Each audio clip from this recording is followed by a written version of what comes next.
புனேஸ் மாமா மல்லிகைப்பூ மொளம் எவ்வளவு சூப்பரா இருக்கு. மொட்டை மொட்டை வாங்கிட்டு வந்துட்டா. இது வந்து ஒரிஜினல் மல்லிப்பூ இல்ல மாமா, இது வந்து ஆர்டிபிஷியல் மல்லிப்பூ. சிஜூஸ் ஃபிளவர் இன்ஸ்டாகிராம் பேஜ்ல இருந்து வாங்கினேன். ஃபர்ஸ்ட் டைம் ஆர்டிபிஷியல் ஃபிளவரை இன்ட்ரோடியூஸ் பண்ணது இவங்க பேஜ் தான். சோ இவங்க வந்து இந்த ஃபிளவர் மட்டும் இல்லாம இன்னும் நிறைய பண்ணிட்டு இருக்காங்க. ஹேர் எக்ஸசைஸ்லாம் வந்து உங்களுக்கு வந்து பிடிச்ச மாதிரி வந்து கஸ்டமைஸ் பண்ணிக்கலாம். அண்ட் முக்கியமான விஷயம் உங்களுக்கு வந்து ஆர்டிபிஷியல் ஃபிளவர் ஒரிஜினல் ஃபிளவர்லாம் வந்து மேக்கிங் கிளாஸ் வந்து எடுத்துட்டு இருக்காங்க. இந்த ஃபிளவர் மேக்கிங் பண்றதுக்கான ரா மெட்டீரியலும் அவங்க வந்து சேல் பண்றாங்க. அண்ட் அதை விட முக்கியமான விஷயம் என்ன அப்படின்னா 1 to 20 ஒவ்வொரு மாசமும் 1 to 20 வரைக்கும் கிவ் அவே வந்து நடக்கும். இவங்களோட ப்ராடக்ட் எல்லாமே நீங்க வந்து பேமெண்ட் பண்ணதுக்கு அப்புறம் தான் அவங்க வந்து ஆர்டர் எடுப்பாங்க.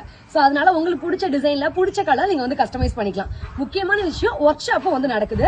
அண்ட் அவங்களோட ஸ்டூடெண்ட்டுக்கு பாத்தீங்க அப்படின்னா லைஃப் டைம் டவுட் எல்லாத்தையும் வந்து கிளியர் பண்ணுவாங்க. நம்மளோட சேனல் ஜஸ்விகா மீடியா அப்படி இல்லாட்டி நம்மளோட கோடு ஜஸ்வி SF கோட் யூஸ் பண்ணீங்க அப்படின்னா 500க்கு மேல நீங்க வந்து அவங்கள்ட்ட வந்து பை பண்றீங்க அப்படின்னா உங்களுக்கு வந்து ஃப்ரீ ஷிப்பிங் வந்து கொடுக்குறாங்க. அண்ட் நீங்க வந்து 999 ரூபீஸ்க்கு மேல வாங்குனீங்க அப்படின்னா உங்களுக்கு 2 to 10% வந்து உங்களுக்கு டிஸ்கவுண்ட் பண்றாங்க. அண்ட் அது மட்டும் இல்லாம தீபாவளி ஆஃபர் வந்து உங்களுக்கு வந்து அக்டோபர் 22 வரைக்கும் இருக்கு. சோ உங்களுக்கும் இந்த மாதிரி ஒரிஜினலாவே இருக்கிற மாதிரி ஃபிளவர் வேணும், நிறைய கிட்ஸ் அக்சசரிஸ்லாம் வேணும் அப்படின்னா கீழே அவங்க பேஜ் டாக் பண்றேன், கண்டிப்பா விசிட் பண்ணி பாருங்க.